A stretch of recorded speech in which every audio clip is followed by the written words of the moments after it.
Take 62. You've asked for us. You requested, you even demanded. You said, hey, let's have a video of these two vinyl music YouTube legends back on the screen again.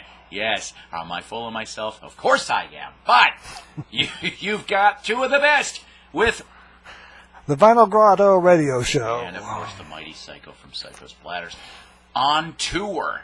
And I know you're asking yourself, wait a minute, you're in a room. How are you on tour? Because we're talking about one of the best fun music accessories that's out there for collecting, which is tour books. That's right, tour books. You can't, if you buy the albums, sometimes you can afford the T-shirts at a concert. If you're like my salary, I can't barely afford any of that. If you can't afford a T-shirt, you get the tour book, so you at least could have yourself a nice high glossy souvenir of, hey, I was at that show. So, and some of them aren't even glossy. Yeah, the early ones, the very early ones were not glossy. And tour books have been around for a very, very long time. As Doug is going to go off and show you some of the prime early examples. Since you got some of those oldest ones, why don't you start off first? All right. The great Satchmo Louis B. Armstrong. I hope you can see this very well. This was from a concert May 20th, 1949. Now, in this particular book, Sidney Chalet is shown to be the drummer. For some reason, he was out, and Cozy Cole actually played. See that very well? God, Louis. Louis, what a legend. Yeah. Seriously. And I have all of these hermetically sealed and acid-free plastic, because something this old or something this memorable, you don't want anything to happen to it. Nice, honest pieces of history, truthfully. And we're a little cramped in the studio today. Now here is another Louis, and it's almost certain this was 1952, as Marty Napoleon is shown to be the pianist. And this one, of course, is obviously in color. And it's really a shame that I have these in the plastic right now, because I'd like to take them out and show you some of the... Well, here, wait a minute. I can do some of this. There you go.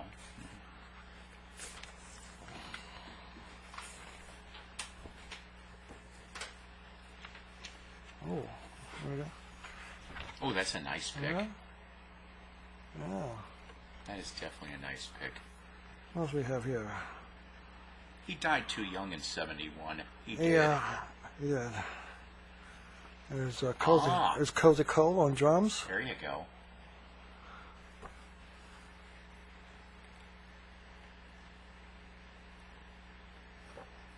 Oh, check these out. Ooh, sweet.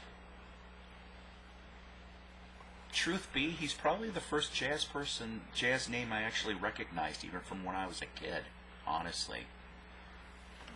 And here is, that's Marty Napoleon, down at the bottom on the right.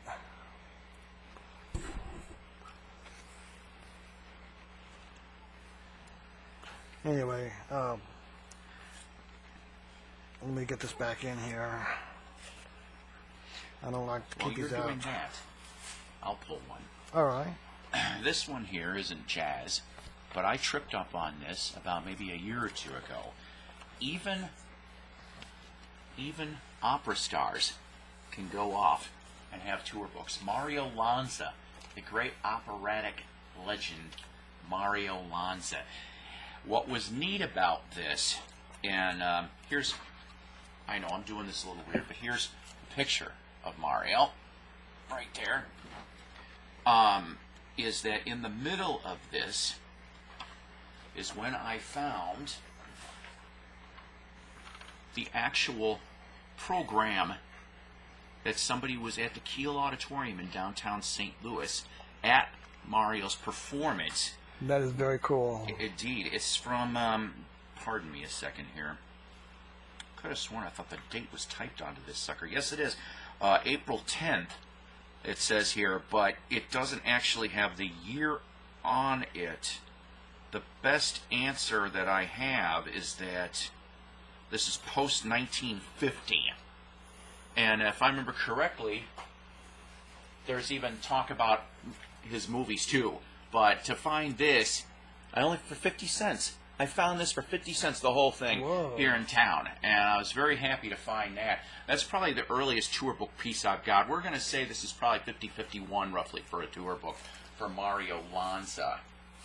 Definitely. What's your next goodie? Okay, back in the 50s and up into the 60s, one of the cool jazz quartets, cool jazz pianists from 1962, Dave Brubeck. Classic. Yeah. Classic. You see that very well? I love that. Yeah. Brubeck's something. Oh, look, and it's even got the With back. Sure. With the whole timeout and everything. That's Yeah. awesome, honestly. That is awesome. Let's see. If you're into jazz, you know about Norman Granz and the jazz Philharmonic. Well, anyway, I don't know what venue this is from. It just says in concert. But from about 1952, okay, and Murray Coblin did the artwork on this. Oh, wow. Yeah. I love that. Eckstein, Shearing, and Basie. Yeah. Man, what a show And, that had to have been back then. Here's the back of it. Sweet.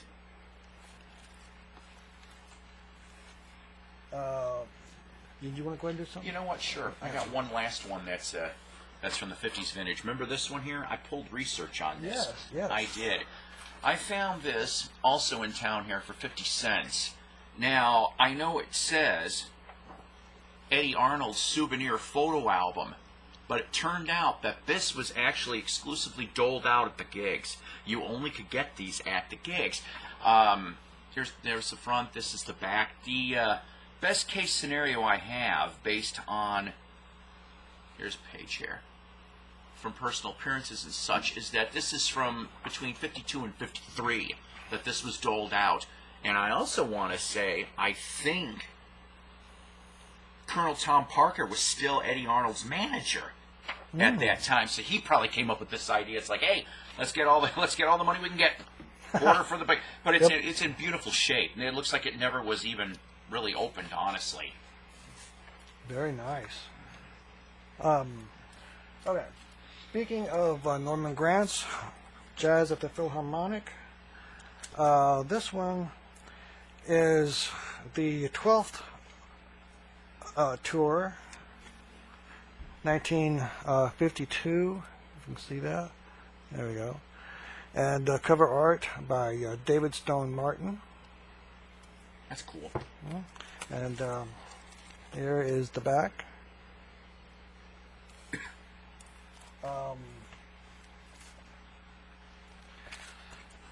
Another one, Jazz at the Philharmonic. This one is 1950. I know with that yellow, it's probably going to be very difficult to see. And there's the back.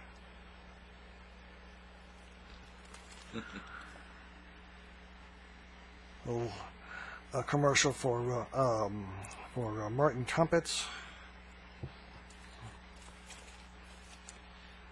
Let's see. We'll get some of the jazz out of the way. Sure. Another one. This is the 18th national tour. Norman Granz Jazz at the Philharmonic. This was, get a position here. This was 1957, and I think around this time they stopped touring the United States. In Canada, yeah, I'm pretty sure it was right about this time. But now their final North American tour, I mean, they had gone, they had stopped for a while and then gone back, and their final tour, I believe, was 1967. Oh, wow.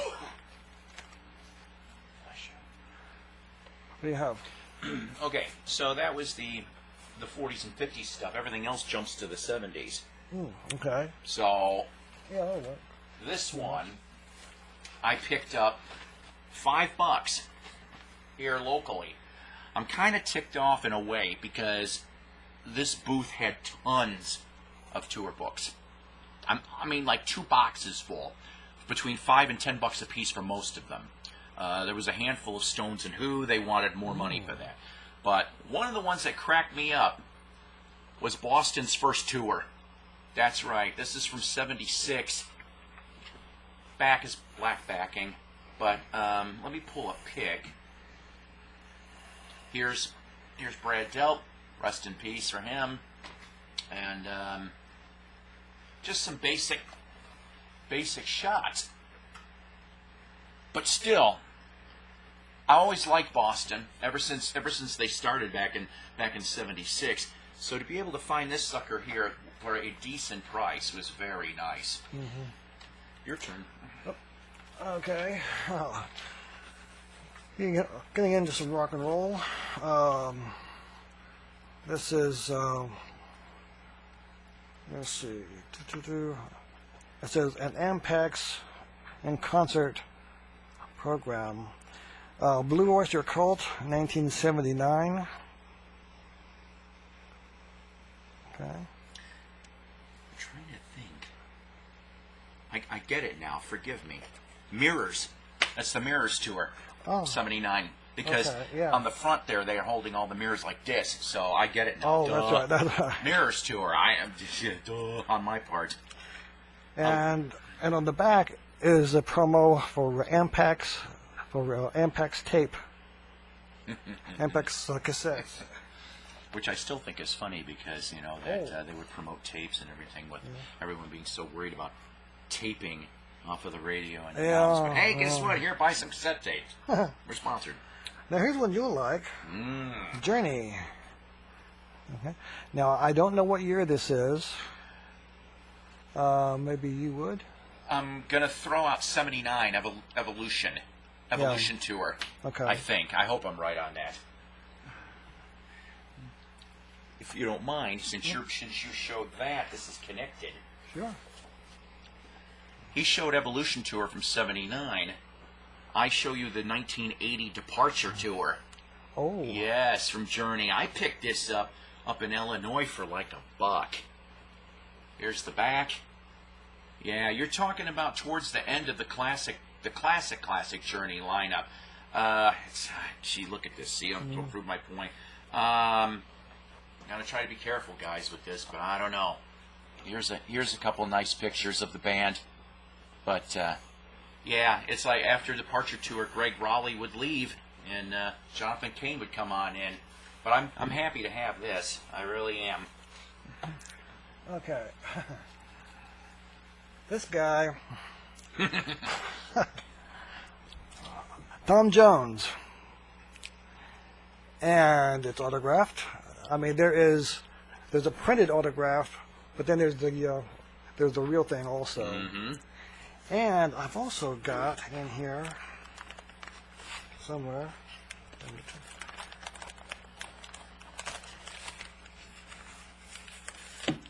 Let's see if I can get into this. This is the little felt deal here. It says, Caesar's Palace proudly presents Tom Jones, David Brenner, the Blossoms, the Caesar's Palace Dancers. Wow. And let's see what this has in it. Oh, it's just a little write-up. Oh, coming soon. Coming attractions. Frank Sinatra, Nancy Sinatra, excuse me, Frank Sinatra Jr., Pat Henry, the Veterans, plus Woody Herman and his Thundering Herd. And that would have been September 12th through the 18th of that year. September 19th through October 9th would have been Andy Williams and the Lennon Sisters. October 10th through the 16th would have been Paul Anka.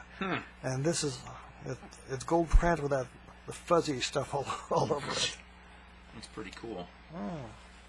And yeah, some years ago, I had picked up on a proverbial ton of Tom Jones stuff.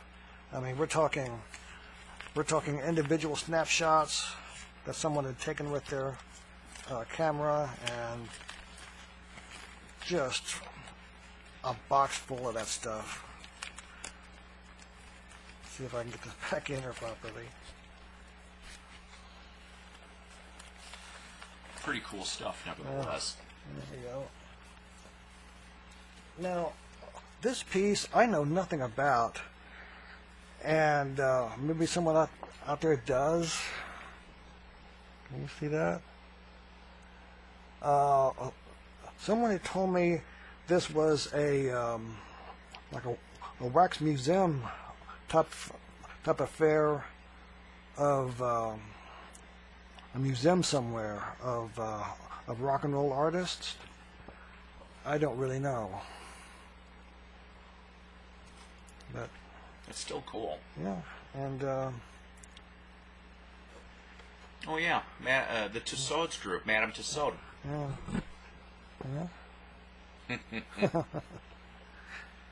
Let's show us something. All right, shifting 80s, because looks like you're getting to that pile too a little bit. I don't have too much 80s stuff. In fact, I only have one 80s thing, which is kind of cool. I don't know if I ever showed you this. No. This is from '83. It's actually embossed. They definitely took the good work on this one here from the group Alabama, which recently my old addled mind discovered that in the late 80s I actually caught a little bit of them when they came to the McHenry County Fair. I found this down here for, well, I think it was like $1, but very nice bound book here. I mean, very, very good quality on this stuff. Oh, geez. Here's a picture, for example, of Fort Payne, Alabama, June Jam from June of '82. You can't even see where the people stopped. You really, really can't. So, but very cool to find this one for almost next to nothing. Very nice. Okay. Tour of the 80s, Foreigner. I don't know specifically what year. I'm throwing out a guess here, kids. It's the Head Games tour because of the cover. I can tell by the wall. So I'm going to say literally 80. Okay. That tour was done. That was the Head Games tour. Then it has looks like printed autographs on the back. That was like the last cool album with all 6 members before they started chopping down some. Yeah. Okay. Oh yes, I like this one. I do. Okay, Black Sabbath, Tourist, what was that, 76, 77? Technical Ecstasy tour. Awesome. Very awesome. Didn't you have, like, just chiming in here, I'm just throwing this out there a second, you found ticket stubs in a bunch of those tour books too, yeah. didn't you? Yes, I did. Which, that's an extra coolness right there. And if I would have thought, I would have had him out for this show. It's all right. You can end up doing your own picking on Grotto, where There you you can go. take all your concert tickets and such. Yeah. I hate to admit this, guys, or at least for me, we're jumping to the 90s now, because I used to have some other 80s tour books, but I ended up giving them to friends and such. But this one here, I will admit I did not get it on this tour. I ended up getting it on the 2000 tour. But I love Kiss, and it's the Psykos Circus. Yes. He sings. Yes, horribly for that matter, too. And this is from the 98 tour. They say 98, 99. This is getting to be towards the end, guys, because after 2001, that's all she wrote. But this I still thought was a very cool one. I went on this tour. Crappy opening band, but a very cool show. They attempted the 3D, and it wasn't really that great, but the show is still awesome nevertheless. And Speaking of speaking your of turn Kiss, for a segue. Yeah. Okay, this is mine. This was what? This was the It says 2000? 2010 on it.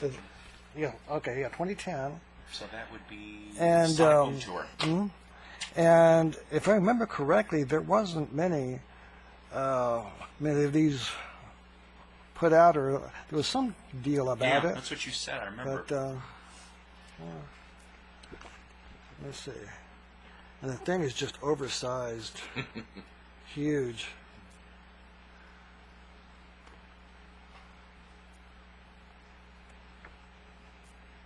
All kinds of nice photos in it. The hottest show on earth, 2010. Awesome. Totally awesome. Oh. Here's something that you don't see very often. And this thing was in perfect condition. However, it had been in my storage, and it's got a little damage up at the top now. Unfortunately, things happen. But Life magazine, Woodstock, the original Woodstock, 1969. I think that's totally awesome, considering... This is the back. There you go. Considering that next year, 50 years, next year, I wonder what they're going to do for the 2019.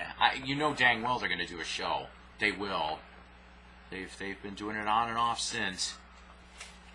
But I don't know about you. Knowing the forethought and everything that happened with that festival, I still think I would have went. I still would have went. Yeah. Even knowing everything that went wrong with that still. It was like, if you think about it, I mean, that's one of the last great festivals there were. Seriously. Yeah. And I don't want to open this up too much because it is old and it could rip or something. Wow. The Who. Yeah. Mountain. I mean, and look at all this. Jerry Garcia. Jeez, look at that. Yeah. Sly Stone. Awesome stuff. That bus. That bus is painted. Oh, man. And the tents. Look at man. A lot simpler times back then. Sometimes, even though I was only 2 when that came out, I would have loved to have gone back. Wow. Back, definitely. What do you have? Okay. Let's see. Now, I'm going to end up sort of being a hypocrite. I am. I've brought this up before in my videos, and a couple people have gone off and gone, what? Yeah. From 2013. I found it for $1. I don't know why I bought it. That's right. The No Talent Hacks Bon Jovi Tour. 2013. Bon Jovi. Oh, God. I know, you people are going to get me for that. Oh! Didn't even know this was in there. It says, very quickly, Bon Jovi, VIP guest. It is our honor to welcome you to the upcoming Bon Jovi concert. So, I guess whoever it was a VIP. But were they wanted, dead or alive? Only, that will never be found out. Never be seen. For $1, I will gladly every day buy tour books from a No Talent hack named Bon Jovi. I'm waiting for Mike. Mike's going to chime in. He's going, you take that back! He always does that to me. I'm half kidding, Mike. Just half. All right, next. All right. I've got 2 more pieces that I want to get out of the way before we continue on. Just happened to pick this up. The Porter Wagoner Show. Boy, I'm not shifting gears in reverse or what. Anyway, it's all the photos from the Porter Wagoner TV show that they had back then. See, that's kind of cool. I heard Dolly Parton was supposed to be on that show, too, but you heard what happened, right? She was. Oh. Okay, so I heard she had a chest cold. Anyway, so, oh boy. Yep, there. Zing. Next. And Garth Brooks. Ah. Okay. And there's the back. I don't know how you feel about Garth Brooks. I'll admit this. He was a game changer. Whether you liked him or not in country, he was a game changer. Mm-hmm. Looked so young in that. Speaking... Now now that those two are out of the way. Yes, speaking of... We'll go triple, because I don't have to spend all day on these. Speaking of people that kind of did game-changing things, because Garth, of course, was country, and he crossed over into pop like that and such like that. Well, we're going to go in reverse for a second. We're going to talk about a pop star that crossed over into country. That's what her new thing is now. Or no, it was country went into pop. Sorry, my bad. And point is, I don't care for any of the material at all. Taylor Swift. Yes, 2009, 2010, Fearless. Front and back.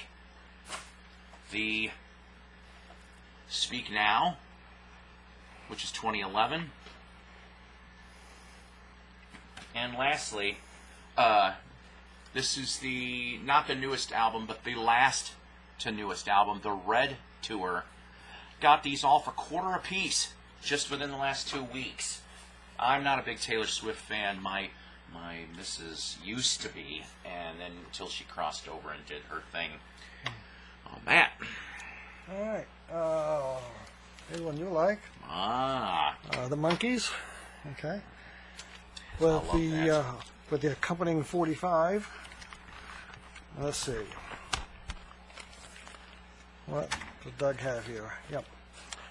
The 20th anniversary program, Monkees program. Nothing, of course, like a Chunky. I miss Chunkies. I don't even know if they still make them anymore. I haven't seen them in a very long time. I don't know. Hey, just out of curiosity, really quick, see what the label on that Monkees, that was then, this is now. Is it contributed to the Monkees or Mickey? Oh, it says the Monkees. You got a first press. Because what happened is that shortly afterwards, because Davy Jones wasn't in it, he kind of got ticked. Arista had to change it to Mickey Dolenz and Peter Tork of the Monkees. That's what it was called. So you got a true first press. Very nice. Speaking of Monkees, I'm jealous about that tour program. I wish I could have seen them back in '86. I heard they cooked. They cooked in '86, and the rest of those bands too. But to finish off from my tour books, when I went to go see them, 2014, over in Tulsa, Oklahoma. Davey, of course, being passed away by then. But Mike was back. Thank God Mike was back. Honest to God, that was a heck of a show that night. And if you like Monkey stuff, of course, I've got some of the videos from this show up on my channel. Shows the old-timey logo here. Let's see if I can... Oh, here's a nice shot. I'm just going to show a Mike shot. I always like the one here where he's got the nudie suit on. Classic stuff. But from 2014, and that's my last one on this. Well, I was going to use the Woodstock for my last one. My last one do you believe? Sure. She's still going. Yeah. She's still going. That's the Farewell Tour, 2002. I mean, look at that. Yeah, show them that last page there, if you can. That whole discography. The whole thing was rather large. Man. Look at this. All of those. And I thought I heard she's working on a new one, actually.